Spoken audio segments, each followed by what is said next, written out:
Thank you very much. I'd like to thank you all for joining. There's quite a big crowd, so we hope we'll keep it interesting and relevant, perhaps even more so.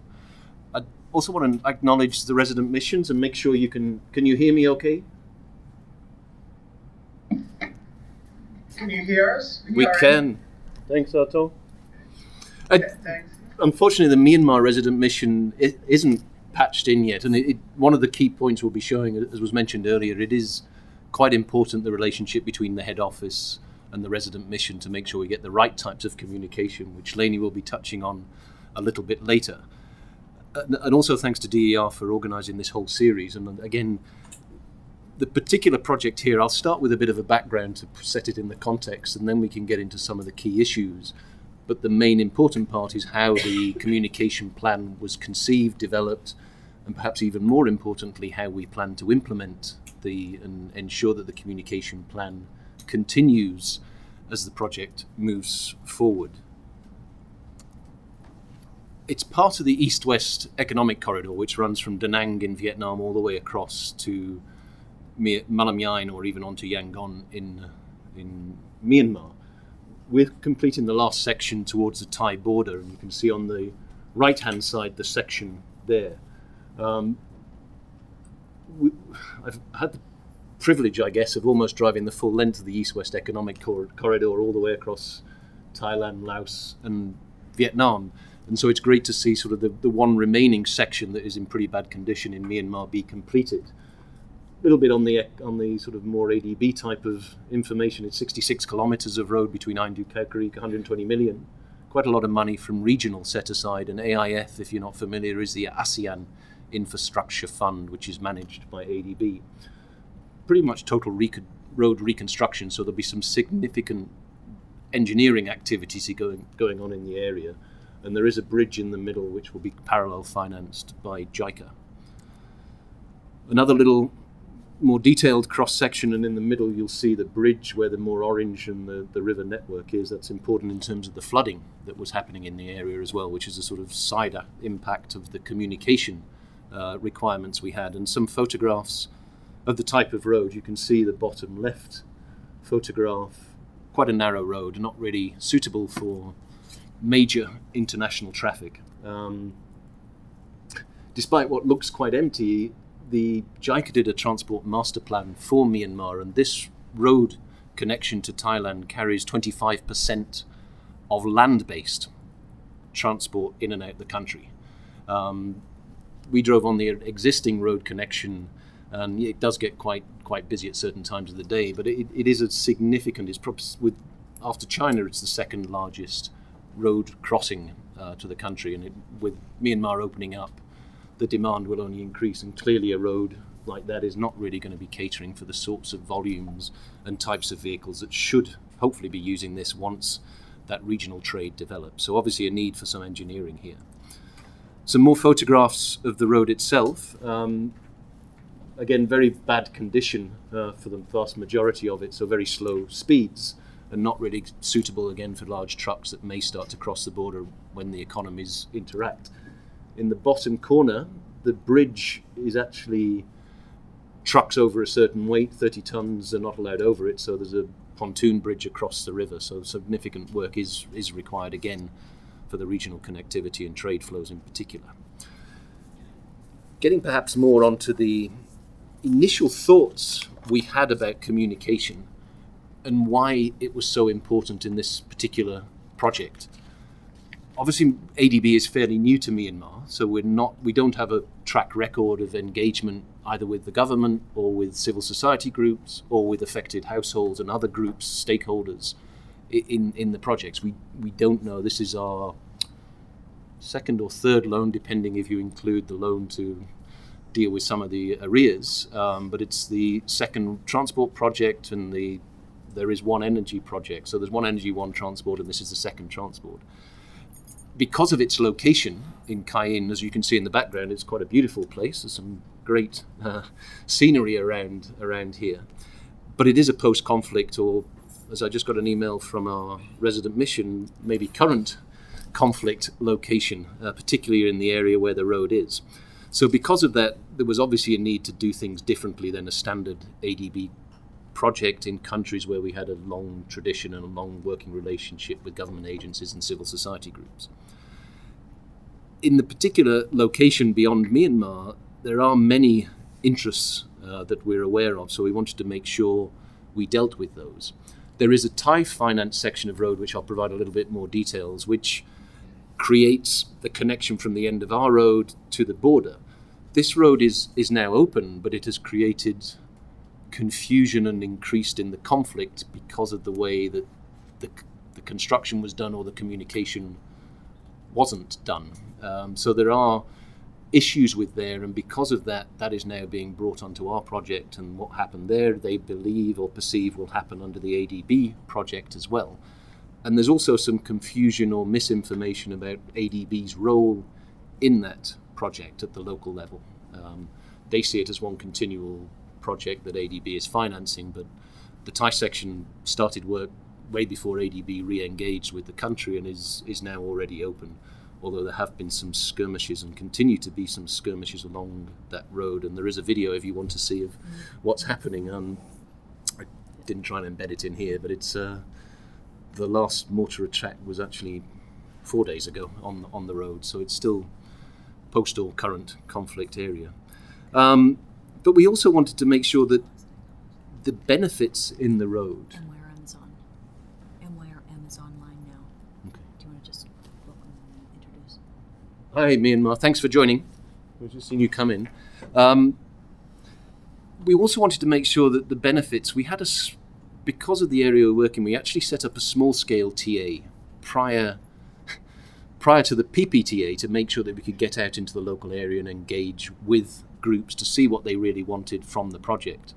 It didn't work as smoothly as I've just described it because we wanted to hire a civil society group, so we had to work with OSFMD about how we would actually engage with them. So they actually started after the PPTA, but they were quite instrumental in making sure that we got out into the field, met with the religious leaders, met with the ethnic groups, met with the armed groups to see what they wanted. My view was to see, well, what do you actually want from a road? It shouldn't just be a bit of construction that's led from the capital up in Naypyidaw. We want to know what you want on the ground and factor that into the physical engineering design side of the project as well. And the final point, luckily Myanmar resident mission has just joined in. The coordination between head office and the resident mission was critical in making sure that what happens on the ground or getting feedback in this sensitive area was really managed well, or as best as we could. On the conflict situation, again, the highlighted section in the middle there is the ADB financed road. These are my best estimates. It's not quite clear who has influence in certain areas, but our best understanding is that along the road itself, the blue line is government controlled. Either side of the road, about 4 or 5 kilometers, there was a buffer area set up which was managed by the Border Force, which is another armed group, quasi-government, quasi-ethnic group. Beyond that, there was the DKBA, the Democratic Karen Benevolent Army, and beyond that was the KNU being perhaps more known internationally than some of the other groups. And within KNU, there's splinter groups, there's certain divisions. Division 6 covers this area, which is more within the peace process. Division 2 to the north, less within the peace process. So it's a bit messy in terms of who controls what. These are not form lines, and when I shouldn't have used the word control because no one actually has full control over here, perhaps with the exception of government and along the road itself.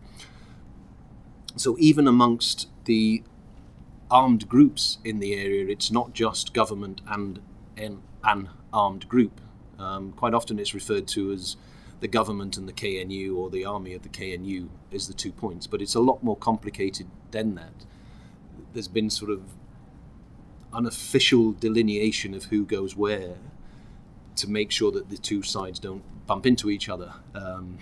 Sorry, that's putting it probably way overly simplistically, but there are these areas where certain different groups interact with each other and avoid other groups interacting with each other. So it's certainly not managed, and it is live conflict on there, but it's not as simple as just two parties, government and another party, working side by side. So we had to make sure we talk with each of these groups, and we talk with each of the groups within these main groups as well. I mentioned the KNU has several divisions of there.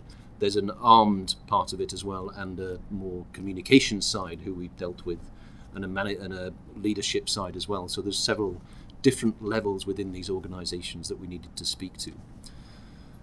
There's also significant interest, partly because of the area we're in and the work that has been done to date in a 50, 60-year-old civil war.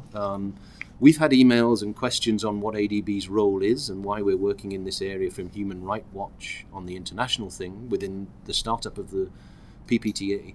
But perhaps more interesting was the depth of the local bodies and the KPSN, Care and Peace Support Network. That list is the people, and this list is sort of growing all the time, but it shows the types of organisation, civil society groups, NGO groups within this particular area. It's a 66-kilometre bit of road, but the number of civil society groups that are actually active and well-informed and very active in the area. And they went to a lot of our meetings at the first stakeholder, which Lainey will talk about, and good conversations were had with those, but they're quite vocal and quite well organised, which was a bit of surprise. We hadn't thought that when we first took off on the project. Little bit of context where the Thai and our road is, and sorry for the messy map. These are all the new proposed road improvements or new road alignments. So there is quite a lot of work going in here, primarily because a lot of underinvestment over the last 40 years when the civil war was going on. The checkered blue line is the new alignment, which is financed by the Thai government and opened a few months ago, officially opened about 5 days ago, but it has been operational for about 6 months now. This is what's causing a lot of the other problems. As it was a new road, it wasn't government controlled. So those 4 or 5 different armed groups that I showed in a previous slide, they set up toll booths, checkpoints along that new road and were collecting revenues, which was quite scary when you were going through there. When we used to go through there with a contractor, because we were discussing with them about access and making sure that our road fit their road or matched their road, there was nothing like that. But once it was completed, the arms groups moved in, and it really wasn't very pleasant. We've done some for our safeguards people, it's not been classified as an associated facility, but for reputational risk, we have done due diligence. The due diligence ended up being a desktop study because it wasn't safe to send anybody out into the field at that time. Along the road, yes, but along the sides of the road, much less so. So that's where we are. And then there's a number of bridges being proposed, financed by JICA and other alignments as well. So a lot of work going on here, and there is confusion about what ADB is financing, what others have financed, and what others will be financing. And we sort of get lumped together. So a lot of communication and clarity is required in terms of presenting ADB's role in the area and the types of assistance that we will be providing. Beyond the conflict areas, I wanted to make sure that we got feedback from the local residents what they wanted along the road. And when we undertook the social survey and the small-scale TA, road safety was one area, but flooding was another one. And the bottom left-hand side, the red area, shows the flooding that happened around that bridge. When we were going along on the social surveys, a lot of people would stop and say, it floods up to here once a year, can you please do something about that? So the design and repairment of a lot of these structures that deal with the floods, of the $120 million cost estimate for the project, about $20 million of that is for climate resilient design, lifting the road above the high water or any future ones and replacing a lot of these bridges and drainage structures that are required. So a significant amount of money has gone into the road safety side and the flood side, which were identified by the residents as what the local residents, not the international traffic traveling from Thailand through to Yangon, but the road will impact the local people, and we wanted to see what they wanted in terms of a positive side. I think ADB has and continues to be very good at mitigating the negative sides, the safeguards. We make sure that the environmental management plan is in place, and we make sure that any resettlement is dealt with. But what we're perhaps not so good at is raising the positives of the project or potential positives of the project by reaching out at the social survey side and saying, what do you want? And in this case, it was safety and floods. So we factored those back into the project, but they're not covered by safeguards. They're more covered perhaps in the earlier stages of a communication or outreach along the road itself. I'll now hand over to Lainey, and then I'll come back and talk a little bit more about the communication plan itself. Okay, so thanks, Jamie. I'll start with what we planned in Manila, and I can assure you we followed all the rules and regulations for good practice. We worked from two main documents. I brought lots of materials. This is our participation guidelines. We followed everything in here. We, in fact, exceeded those by following our guidelines for good practice for Myanmar, which heighten our requirements. For example, in Myanmar, we advocate for more advance notice for consultations, and we have extra layers of cooperation with the resident mission, and we put all of that in place before we went. We just finished a TA about engaging with civil society in Myanmar. We took a lot of lessons from that as well. For example, we learned through a lot of research and consulting over 200 stakeholders over the period of a year in Myanmar, the importance of consultation.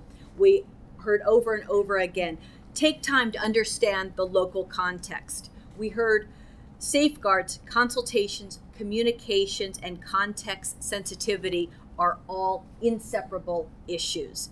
We understood the importance of consultation activities being coordinated by the resident mission.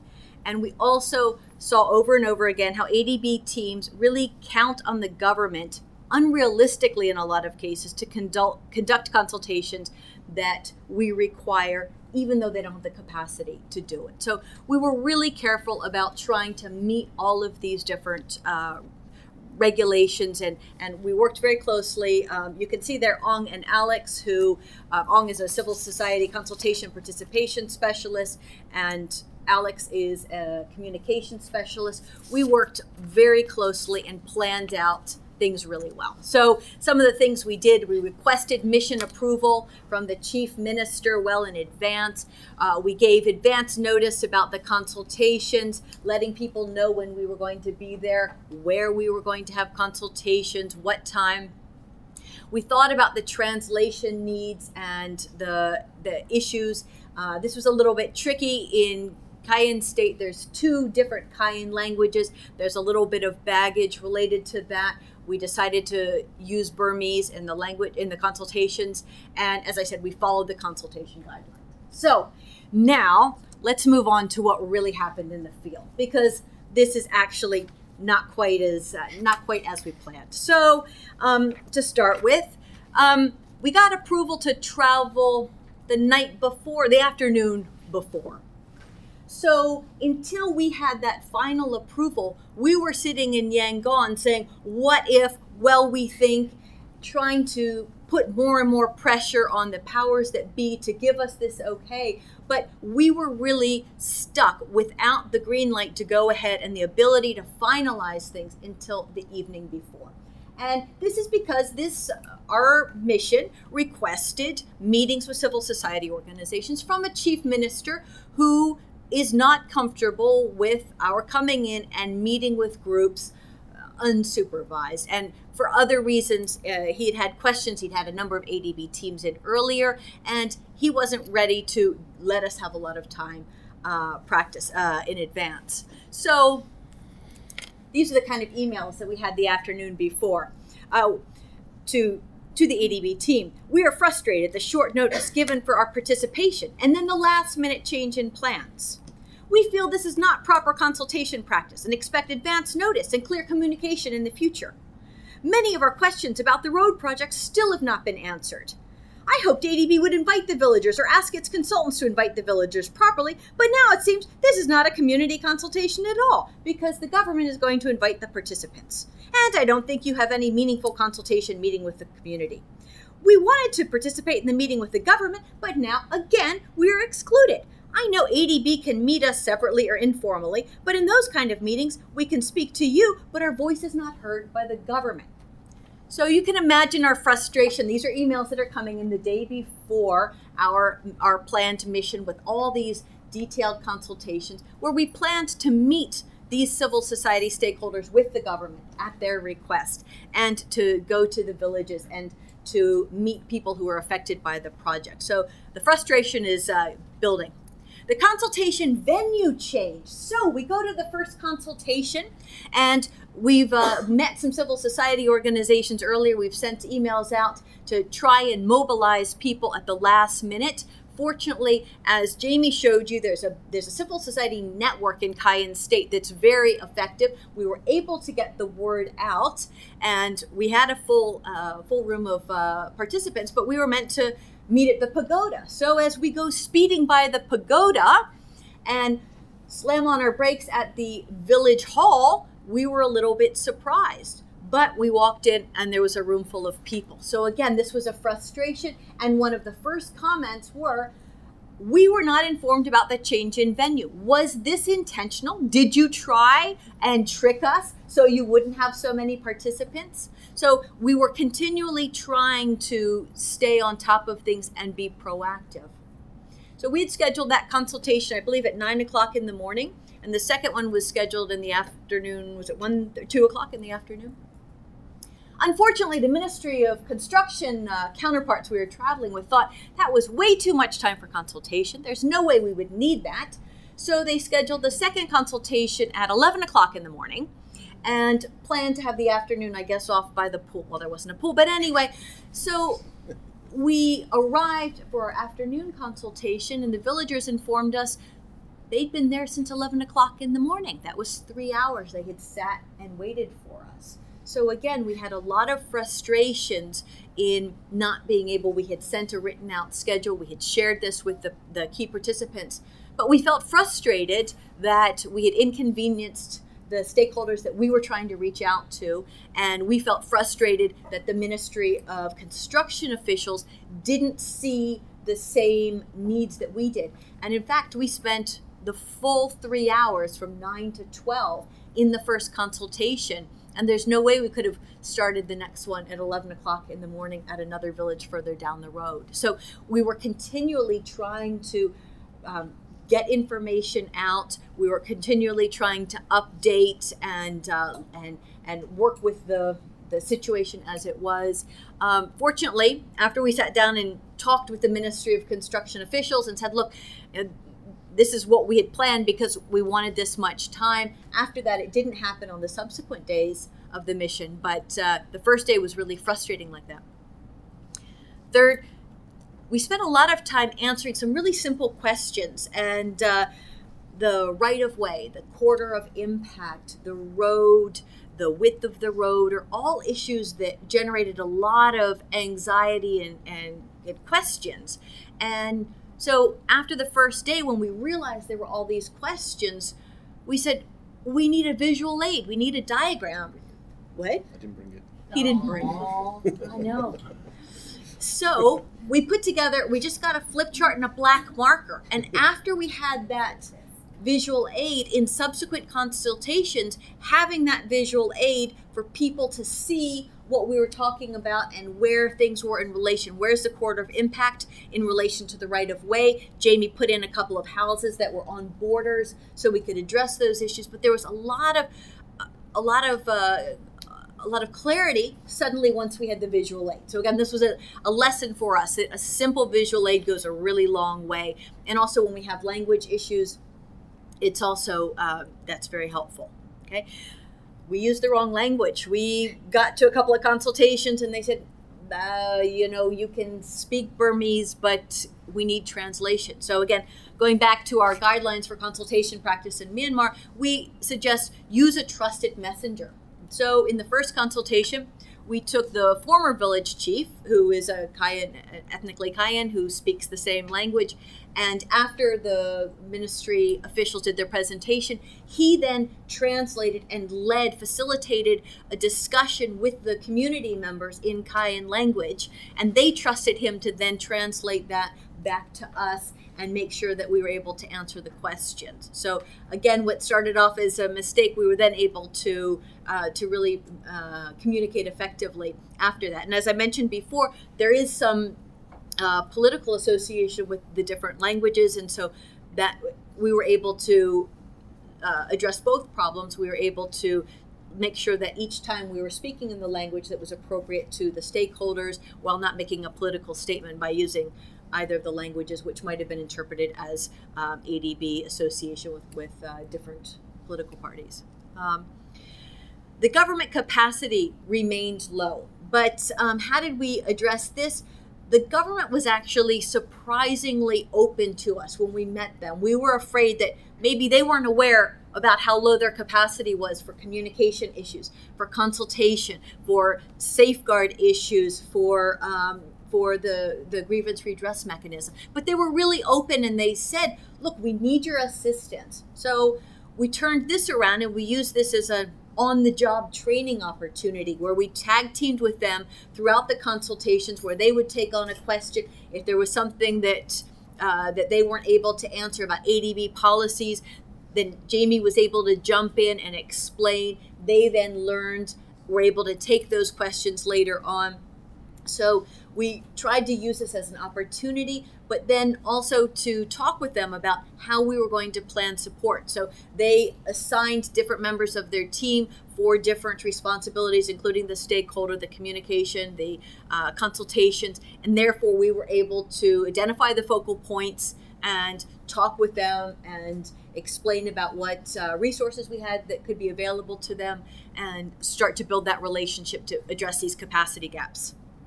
And then lastly, the civil society concerns were raised vocally. Yes, but again, we were there. We were getting these emails. We were addressed very directly. Like I said, the first question is, are you trying to hide from us or get us off your tail? And so again, we turned it around and we invited all the civil society representatives for dinner. And we had a huge dinner, and we just sat and we talked with them. And when we were preparing for the dinner with them, we were saying, look, they're the ones that want to talk. They're the ones that are asking questions. As they said, we still have questions. We don't understand. So we turned this into a CSO-driven side event where they were able to ask us questions. And we then, at the end, asked them, how can we move forward? You can see what a difficult operating environment we have. For example, the chief minister's not giving the approval. So how can we work more efficiently in this context and start to build some of these relationships? And I'm pleased to say that since then, we haven't had any more of these emails, and we have this another statement that's come out about the road, and ADB is not referred to in a critical manner in this. It's more an internal thing. This new International Karen organization is upset at its own leadership. And so I think we're starting to see the fruits of the investment of really investing in the communication and the reaching out, especially to the civil society organizations who are the ones that are most vocal. So I'll hand it back over to talk more about the communication plan to Jamie. Thanks, Lainey. The mission we went on in June this year was the one that we're just describing. What we thought we'd planned very well may not have been planned when we actually got to the field. The purpose of that mission was really to finalise the communication plan or the strategy about how we wanted to move forward. And the next few slides will take up where those came from and what we found out, what we'd planned before, what happened during the mission, and finalise that overall communication plan. I won't read through each of these, but I'll just pick up some of the main points. The objective was really, because of the feedback we'd had right at the beginning and because of the feedback we had at this consultation mission, the objective was to create a well-informed and really the feedback and ensure that feedback from the local communities was put into the project itself. Some of the priorities in terms of how we were hoping to undertake that, building on what we thought beforehand and what we found out in the field itself, we wanted to make sure that the government was leading this. They're the people that will be in the project throughout. The PMU, the Project Management Unit, will have to play a critical role in here. And we also, with the help of Jennifer, established any kind of redress mechanism that may or may not be required as we move forward. So we wanted to build the whole of this communication strategy or the plan to incorporate each of these different components. Lainey's already mentioned within the project management team, the Ministry of Construction identifying focal points who would be responsible for certain tasks as we move forward in the delivery and implementation of the plan. And I think the key was also what sort of information should be made available, how that information should be made available, how often that information should be made available, and how we ensured that there was a two-way flow of information. It's all very well us saying, we will construct this here, you will be resettled over there, something will happen here, but we again wanted to make sure that it was a two-way flow of information. It wasn't just things pinned on a board somewhere, but there was meetings, workshops, as well as things penned on boards and information booklets. We had to make sure that there was several different types of communication that would be used to make sure that message was got across. So a whole program was set up and the monitoring system was set up in terms of how that should be, with feedback loops, not from the two sides to discuss, but feedbacks if the communication was missing, if it was the wrong language again, to make sure that that would be fed back in and the communication plan could be realigned where necessary to make sure it was meeting the overall objective. I think above all else was the open and the transparency. Lainey gave some great examples of how we were accused of trying to be underhand in the way we held these first communications. And the key is here to make sure that the information is provided up front. It's provided at areas where it's accessible and can be delivered or accessed, and that any feedback that we're getting will be incorporated into. And the feedback we had at the dinner, Lainey mentioned, when the communication plan was finalised and dispersed through the PAM and other documents, then they can see that their feedback and their suggestions are incorporated in that. So hopefully some of that trust and relationship building is now moving ahead.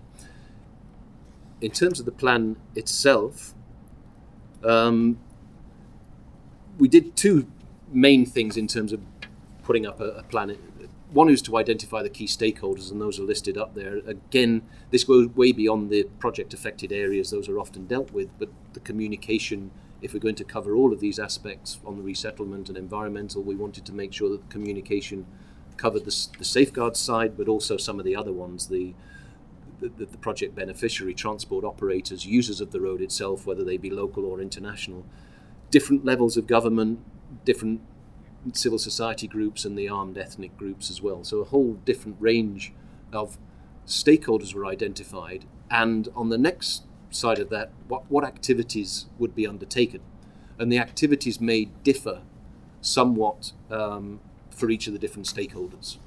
For example, how the information should be disseminated to government would be very different from how that information should be disseminated to local governments or transport organisations. So they require different information. And Jason, who's joined us now, was very helpful in terms of providing his expertise on how this information should be structured, how the whole overall plan should be developed and move forward. And the output of identifying the key stakeholders and identifying the activities ended up with a matrix, and this is only part of it. It's highlighting the first 1.5 in terms of the stakeholders on the left-hand side, but very clear how each of these tasks or activities would be undertaken with each of the stakeholder groups. I can share, it's not all in the presentation, but we can certainly share the communication plan about the sort of activities that would be undertaken for each of the different stakeholders, including items like how often we should meet, how that information should be disseminated,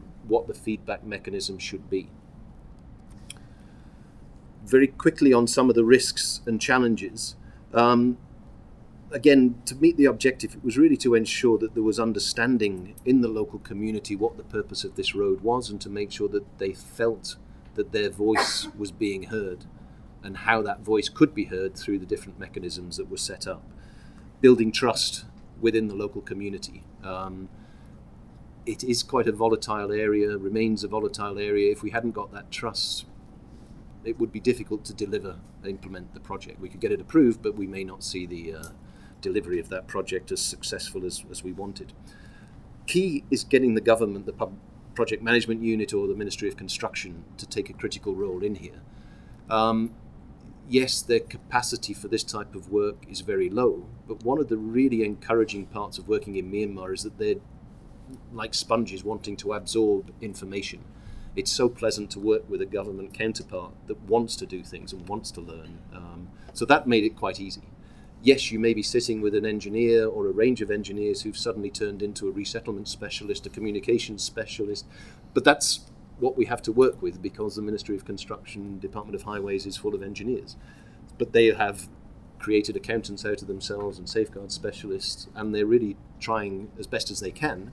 But it also means that we have to provide a lot of ongoing support to them and understand where their limitations may be, and not get frustrated with that, but make sure we can provide as much support to them, because it's them that has to deliver this, and they're the people who will be on the front line when we get into the construction stages, where the issues will be raised and they'll be raised to the government. So we've got to make sure that they are up to speed moving forward.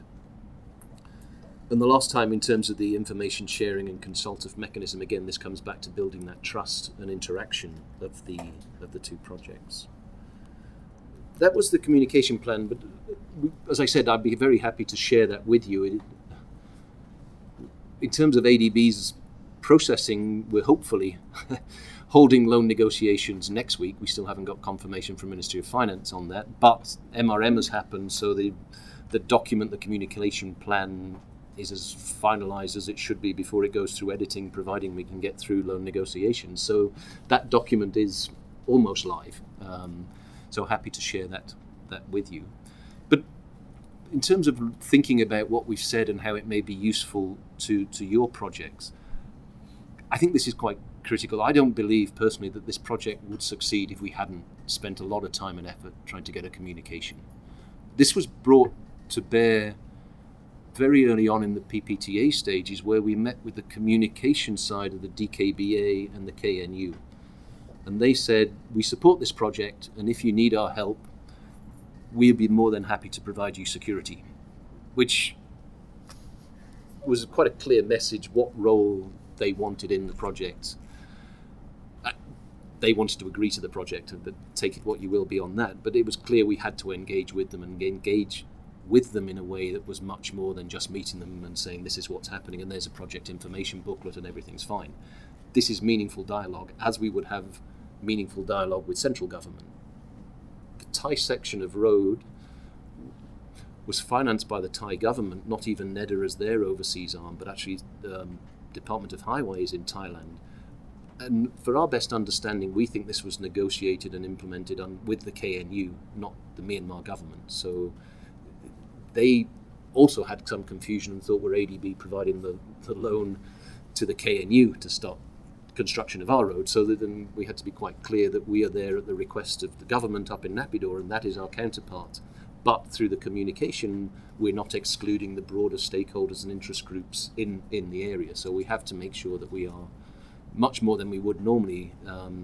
Our clients are the government, but we also have another of other clients that we're there. And I think if we don't go through this, the project will be stopped somehow going forward. So we don't want to go there.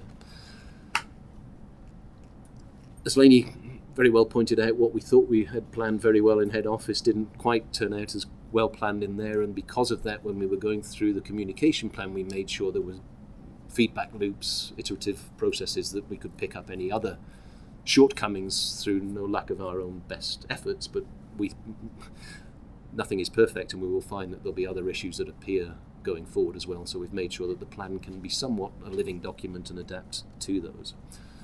The one ADB approach, I know it's what ADB is pushing for, but I think Alex Ong in the resident mission were incredibly helpful in terms of setting this up. The team with Jason, Jennifer, Lainey, and the broader sort of project team, Jake's is over there in the corner, the sort of more typical ADB PPTA team, but in this case, adding on top of that, this communication team that really brought in different parts of the banks and different skill sets that boring old transport people don't have. We have to reach out and try and get the people who know what they're talking about when it is in an area where it's so critical, such as this. It doesn't actually cost that much. The PPTA was a typical PPTA, about $1 million. In terms of the total project cost, $120 million, of which 10% or 6 million is actually going, 5%, 6 million on consultant supervision, which would incorporate support for the delivery and monitoring of that communication plan, grievance redress mechanisms, safeguards, compliance, environmental monitoring, and so on. That's covered under the 6 million. as is the engineering testing and all the other parts as well. So it's a relatively small component. In terms of ADB cost, staff time, Jason, Jennifer, Lainey, resident mission staff going on that one week mission, very small in terms of what it actually did, and getting a little bit of input from some of the PPTA consultants. The cost of that. Wondering if we shared rooms or something. There weren't any. The tents, we were sharing tents, so it's all right. But I think if you look at it in terms of the cost, both in the preparation, and I think it's very important to get that preparation, but the preparation cost was minuscule compared to what a PPTA cost. The cost of factoring in the mechanisms and the support to the government to deliver the communication plan is also minuscule in terms of the overall consultant supervision role, which is relatively small at 5% as a rule of thumb of the total project cost. So if you break it down, if you said to your managers, I need a few $100,000 to do this over the length of the project, it may sound like a lot of money, but in the context of all the rest of the work, it is pretty small. And